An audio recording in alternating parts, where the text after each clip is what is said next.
Good morning dear friends. आज मैं अपने यूट्यूब चैनल के तहत एक नए टॉपिक को लेकर उपस्थित हुआ हूँ। जैसा कि लास्ट क्लास में हम लोग चर्चा किए इथनोग्राफिक रिसर्च, और उसी कड़ी में आज डॉक्यूमेंट्री एनालिसिस रिसर्च की चर्चा होगी। आप जानते हैं कि डॉक्यूमेंट्री रिसर्च भी क्वालिटेटिव रिसर्च का एक पार्ट है, और ये डॉक्यूमेंट्री रिसर्च भी अगर आप देखें तो नॉन एक्सपेरिमेंटल रिसर्च है। ये तो नॉन एक्सपेरिमेंटल रिसर्च में आपने जैसा कि पहले भी पढ़ा है कि डिस्क्रिप्टिव रिसर्च हो, कोरिलेशन रिसर्च हो, डेवलपमेंटल रिसर्च हो, इथनोग्राफिक रिसर्च हो, उसी श्रेणी में डॉक्यूमेंट्री एनालिसिस रिसर्च भी आता है। तो डॉक्यूमेंट्री एनालिसिस रिसर्च सबसे पहले समझना पड़ेगा कि ये क्या है। तो आप देखें तो ये जो documentary analysis research as a type of activity in which evidence is extracted from source such as population census, school record, vital statistics, diaries, economic records, books, magazine, speech, court records, etc., and a host of other material or sources stored away by various sector of societies and individual। ये जो documentary analysis में हम लोग जो भी documents हैं उसमें से उसके जो निचोड़ होते हैं उसको हम एक्सट्रैक्ट करते हैं और तय करते हैं कि वो डॉक्यूमेंट किस कहाँ तक मुझे क्या ज्ञान प्रदान करती है। तो डॉक्यूमेंट्री एनालिसिस रिसर्च में ये भी एक टाइप ऑफ क्वालिटेटिव रिसर्च है that focus on the search, analyse and interpretation of the available relevant documents for answering the research question of the study. तो डॉक्यूमेंट्री एनालिसिस रिसर्च भी एक qualitative research के श्रेणी में आता है जो कि मुख्य रूप से फोकस करता है सर्च को, खोज को, एनालाइज करता है, इंटरप्रिटेशन करता है of the available relevant document for answering the research question of the study. जिस रिसर्च क्वेश्चन जो स्टडी में आता है उसका ये आंसर करता है।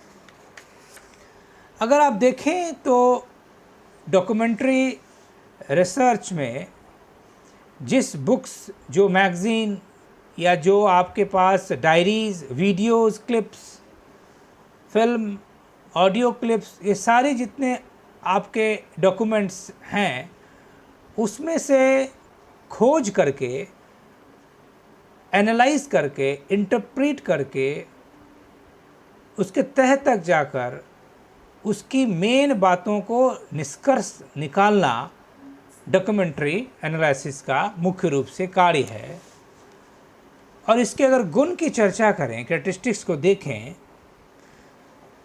द सोर्स ऑफ डाटा और information lie in the available documents.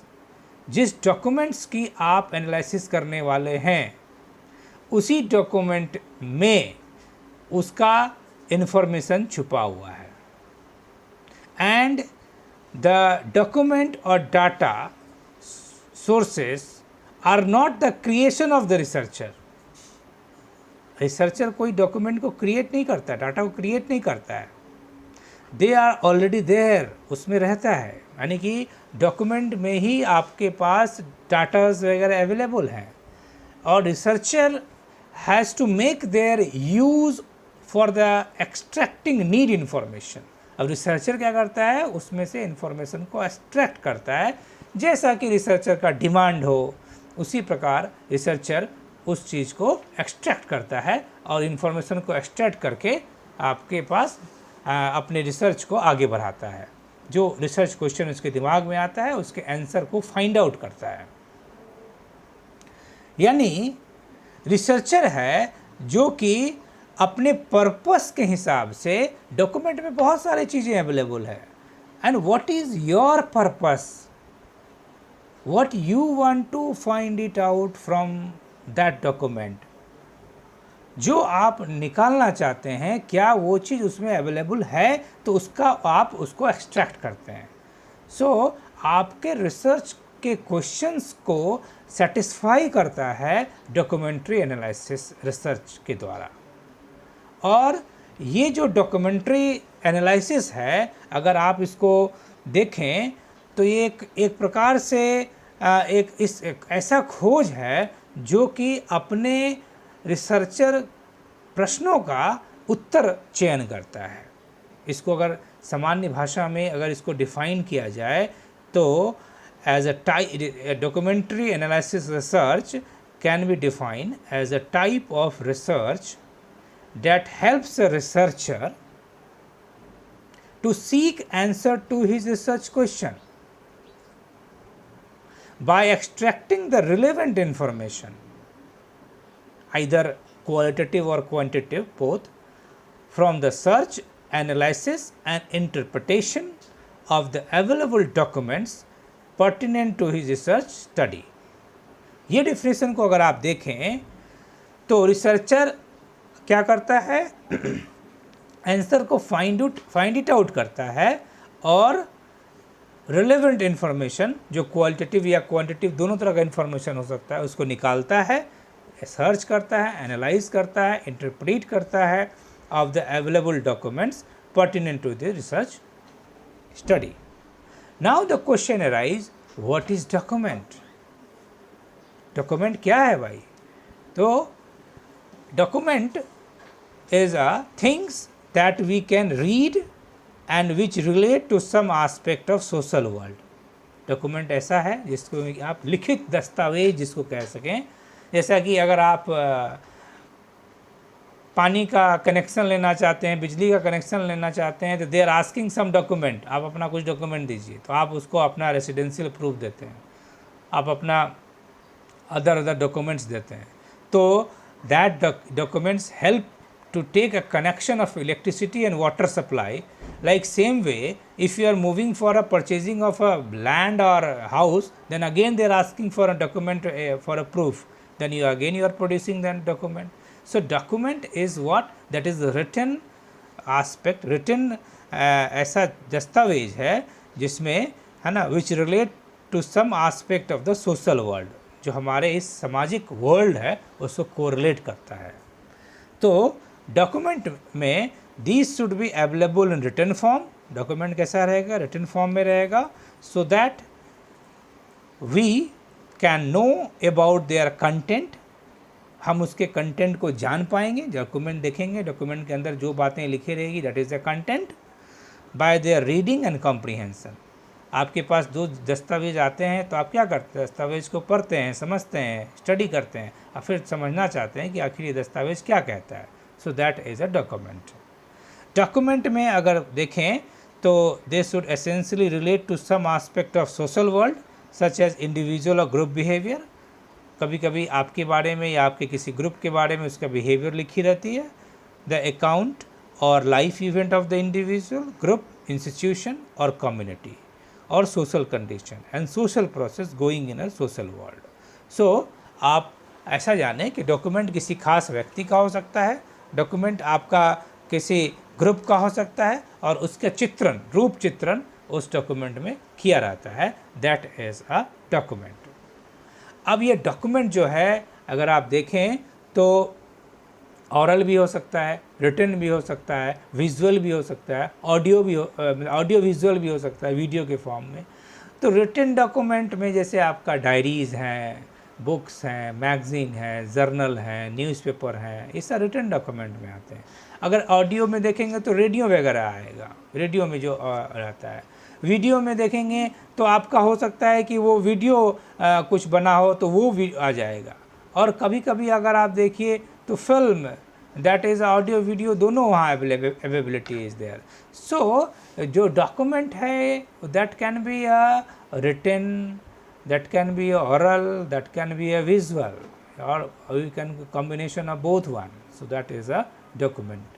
अगर इसके टाइप्स की चर्चा करें, बहुत सारे ऐसे टाइप्स हैं, थोड़ी दो चार डॉक्यूमेंट्स के समझने की आवश्यक है यहाँ पर कि ऐसे कौन कौन से डॉक्यूमेंट्स हैं। तो मैं यहाँ पर बहुत सारे डॉक्यूमेंट्स का चित्रण कर देता हूँ, जैसे diaries, journal, records, biography, autobiography, है ना, technical documents, reports, minutes of the meeting, memos, email, report, है ना, उसके बाद pamphlets, advertisement, prospectus, stories, photographs, policy documents, newspaper, books, journals, etcetera etcetera. ठीक, कुछ डॉक्यूमेंट्स की चर्चा अगर करें यहाँ पर तो देखिए, लेटर्स है, डायरीज हैं, private papers हैं। what is that document? If somebody has gone for a suicidal, the administration or police they are asking for a suicidal note, it means that is a written document by that particular person. If it is written or not written by him or her, it can be verified by the expert of the writer. So कोई भी written document को हम तब तक accept नहीं करते हैं जब तक कि उसकी सत्यापन नहीं करते हैं। So suicidal note is a written document of that suicidal person. Like same way some letters are there, some letter written by the Mahatma Gandhi in his period, and that letter is still available in the museum of so many places. So if you are reading that newspaper or letter, so what is that? That letter is evidence that he has written in that circumstances. So letter है, diaries हैं, private papers हैं, ये सारे आपके आ जाएंगे documents के श्रेणी में। अगर नेक्स्ट में देखें तो आपका बिब्लियोग्राफी है ना, बायोग्राफी है एंड ऑटोबायोग्राफी है। What is biography and autobiography? If you say the autobiography, the written writer is the person who writes about his or own life, that is autobiography. अपने ही लाइफ के बारे में खुद लिखना, that is autobiography. Mahatma Gandhi has written autobiography. Like same way, so many person has written autobiography, and sometime is biography. So biography the same, the same and present is written by someone other than the person himself. Suppose APJ Abdul Kalam is there, and if you want to see the biography, somebody has written about his life, about his personality, about his person. So that is a biography. So many biographies, so many autobiographies available, and researcher want to study, researcher want to go documentary analysis, he or she can go for a documentary analysis of that autobiography or biography. So another one is official document. So many official document is there.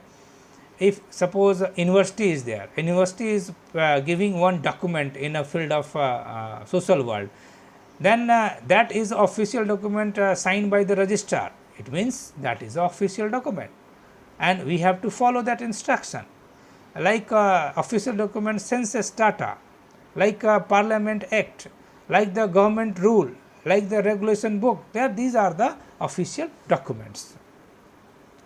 Books, literature, journals, there are so many books available in the market that is written by someone and published by some publishers. It means that is a book if you want to study, like NCERT book, class 1 to class 12, it is available, published by the NCERT. And if you want to go for documentary analysis of that book, how far that book is good or not, in which sense and up to which extent that book is written, then we can go for a documentary analysis. So documentary analysis में हम क्या कर सकते हैं, book को analyse कर सकते हैं और लिटरेचर को हम एनालिसिस कर सकते हैं। ठीक उसी प्रकार जर्नल भी अवेलेबल है हमारे पास, जर्नल भी किसी के द्वारा पब्लिश किया जाता है, तो दैन किसी संस्थान के द्वारा पब्लिश किया जाता है तो उसको भी हम एनालिसिस कर सकते हैं। Historical documents is also available. What is historical documents? तो documents related to the past events and history of mankind, civilization and culture, past practice of the institution, business establishment, society and community, records of the debates and discussion held in the parliament. So that these are the historical document. Historical documents को भी हम analysis कर सकते हैं। We have some print or visual media.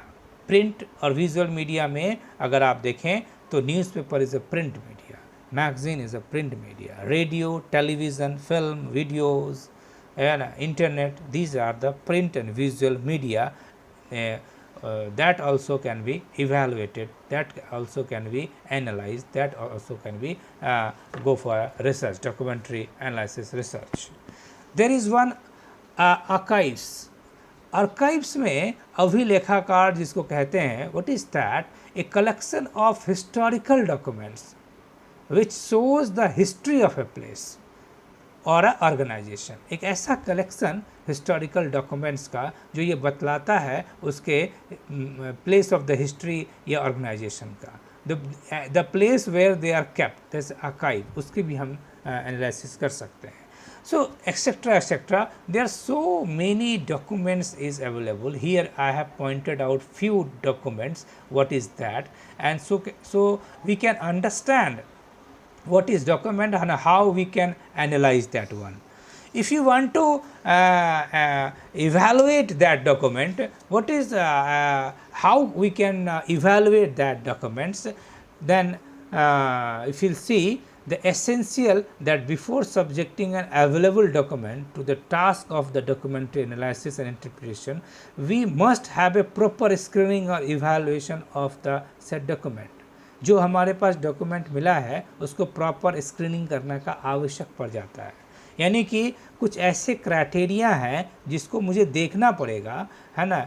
There are few major criteria to be used for the evaluation of the document related to the documentary research in behavioral science.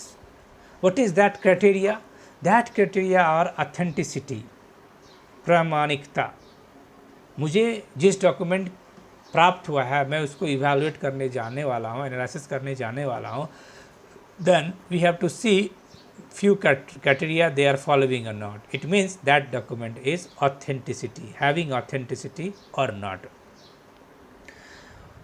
Authenticity means it should be genuine, it should be complete, it should be reliable, it should be coming from a authentic source. That is a authenticity. मुझे देखना पड़ेगा कि by whom that document has authorized, किसके द्वारा authorise किया गया है। Is the authorship of the document beyond doubt? क्या वो डाउट से परे है? क्या वो रिलायबल है? क्या वो एक ऑथेंटिक सोर्स से आया है? If it is, then it is a good one. Authenticity, प्रामाणिकता वो फॉलो करता है। सेकेंड जो इम्पॉर्टेंट है that is credibility. Credibility is विश्वसनीयता। आप ये देखें कि वो डॉक्यूमेंट है ना रिलायबिलिटी है कि नहीं, है ना। That is credibility of a document refers to its reliability, the degree of the faith that can be imposed on the genuineness, quality or worthiness. It means कितना डिग्री तक उस पर फेथ है, that can be imposed on its genuineness, quality or worthiness. For this purpose, a researcher has to evaluate the document in hand in term of its being free from error or distortion. तो आप देखें कि कहाँ तक वो आपका document credibility follow करता है कि नहीं। है ना, while evaluating the credibility of a document, है ना, should always ask who wrote and create the document, why, when and for whom and in what context, so as to be assured for its genuineness, worth and quality. ये भी देखें कि है ना जो लिखा गया है वो क्यों, कैसे, कब, कहाँ, किस कंटेक्स्ट के अंतर्गत में वो लिखी गई है और कहाँ तक वो जेन्युइन है। थर्ड क्राइटेरिया जो यहाँ निकल के आता है दैट इज़ रिप्रेजेंटिवनेस, यानी आपकी जो प्रतिनिधिक हैं। आप देखें ये जो क्राइटेरिया है, researcher has to see that how far and in which way it is to be ascertained that document in hand is a representative of other document available in respect of the similarity of the information contained in this document. आप देखें कि क्या वो किसका प्रतिनिधित्व करता है ना, किससे वो सिमिलैरिटी रखता है, वो भी आप देखें। आप ये भी देखें कि डॉक्यूमेंट प्रोवाइड्स ए कंप्लीट और total picture of the event described और नॉट, और इन्फॉर्मेशन फर्निश्ड और seems that A part of the missing. आप ये देखें कि क्या वो डॉक्यूमेंट जिस चीज़ को आप देखने वाले हैं क्या उसमें सभी चीज़ें उसमें अंकित हैं या सिर्फ सुपरफिशियली कुछ बातें अंकित की हुई हैं और कुछ बातें अंकित नहीं की हुई हैं। It means you have to see that document having a complete picture और not, it is describe all the events, all the whatever it is be there, it is there or not, कुछ missing तो नहीं है। ठीक, सो अगर सारी बातों को आप अगर उसमें देखते हैं कि अवेलेबिलिटी है तो आप इवैल्यूएशन में जा सकते हैं, आप एनालिसिस कर सकते हैं। तो एनालिसिस जब करते हैं तो उसको हम कंटेंट एनालिसिस कहते हैं। आप जिस डॉक्यूमेंट के कंटेंट को एनालिसिस करने वाले हैं that is a content analysis. तो व्हाट इज़ कंटेंट एनालिसिस? तो content analysis means analysis of the content या evidence lying in the document. Document में जो कंटेंट या एविडेंस अवेलेबल है उसका एनालिसिस करना कंटेंट एनालिसिस है। सो क्या हो गया? The analysis of the content or evidence lying in the document is known as content analysis, और इट एम्स टू डिटरमाइन, क्या क्या डिटरमाइन करता है? तो की आइडिया, थीम्स, हमें क्या क्या उसमें एम यानी कि हमारा उद्देश्य होना चाहिए। It aims to determine idea, themes, words और other message lying in it. मुझे देखना होगा कि उसमें क्या आइडिया है, क्या थीम है, क्या वर्ड्स है, क्या मैसेज है। Technically the term content analysis has been defined like this way as a procedure of applying scientific method to documentary evidence lying in a particular document। एक ऐसा procedure applying scientific method to documentary evidence lying in a particular document. ये जो हमारे document हैं उसमें quantitative और qualitative दोनों तरह के डाटा अवेलेबल हो सकते हैं। क्वालिटेटिव और क्वांटिटेटिव बोथ तरह के डाटा हो सकते हैं। यहाँ ये समझने की आवश्यकता है कि क्वांटिटेटिव का क्या मतलब है यहाँ पर। Just because this is a qualitative research but data should be, data जो अवेलेबल है वो may be a quantitative also or a qualitative also. What is the here meaning of quantitative? तो quantitative form the content analysis is aimed to determine frequency और duration of the event। अगर किसी का frequency देखना हो कि कोई शब्द कितना बार आया है, कोई पिक्चर कितना बार आया है, उसकी frequency चेक करनी हो तो वो आपका क्वांटिटेटिव के टर्म में आएगा। कोई ड्यूरेशन ऑफ द इवेंट, कितने देर तक ये हो रहा है उसकी बातें होगी ड्यूरेशन की, तो दैट इज़ ए क्वांटिटी। यानी कि आप चाहें तो इसका जब फ्रीक्वेंसी ये आप नोट डाउन कर सकते हैं। आप क्वालिटेटिव यहाँ क्या मतलब है? It aims to understand subjective content such as interest, attitude, habits, temperaments and value. Qualitative जैसा आप जानते हैं कि शब्दों में उसकी उल्लेख होती है। शब्दों में जो उल्लेख होती है कहने का क्या मतलब हुआ कि यहाँ पर आप कह सकते हैं कि that is a interest, attitude, habits, temperaments, value. what value is there in that content, what the author want to show, it means what is the hidden value, तो उसको पता करना क्वालिटेटिव हो जाएगा। तो अगर इसको आप है ना using a content analysis for documentary, तो उसको दो भाग में मैंने कहा, एक हुआ क्वांटिटिव, एक हुआ क्वालिटेटिव। तो क्वांटिटिव को आप क्या करेंगे, using a coding for a categorising and numbering the content in term of category wise. आप कोडिंग कर सकते हैं आप क्वांटिटिव के टर्म में। और क्वालिटेटिव का क्या मतलब हुआ, टेक्सचुअल एनालिसिस एंड थियोमेटिक एनालिसिस। अब बात उठती है क्वांटिटिव को हम किस प्रकार कोडिंग करेंगे, एग्जाम्पल से समझिए आप। सपोज है ना, a researcher went to make use of technique of a content analysis for analysing the document evidence available in the school text book. आप देखना चाहते हैं कि स्कूल टेक्स्ट बुक में कितना कैसा लैंग्वेज यूज़ हुआ है एंड द सोशल स्टडी। आप देखना चाहते हैं कि कितना बार the boys are usually shows in active, creative, practical role. अगर आप देखिए एक बुक में बॉयज़ का रोल देखना चाहते हैं कि एक्टिव कितना है, क्रिएटिव कितना है, प्रैक्टिकल रोल कितना है, वहीं पर एक लड़की का कैसा शो किया गया, passive, domestic as well as follower than the leader.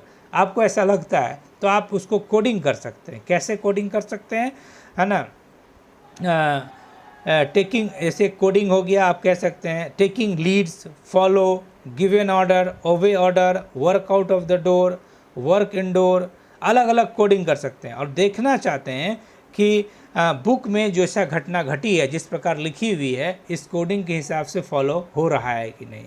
यानी कि जितनी बार इस बॉयज़ का अगर ज़्यादा से ज़्यादा एक्टिव रोल दिया गया है, उसको पैसिव नहीं बनाया गया है, उसको क्रिएटिव दिखाया गया है, उसको ज़्यादा प्रैक्टिकल रोल दिया गया है, गर्ल्स को कम दिया गया है, यू कैन जज, you can note down the frequency of that particular event, so that at last you can conclude here there is a biasness regarding the male comparative with the female।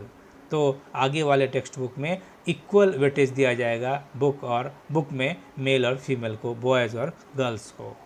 आप देखना चाहते हैं quantitative के term में, एक TV show है, TV channel है, वो कई प्रकार का न्यूज़ दिखाता है।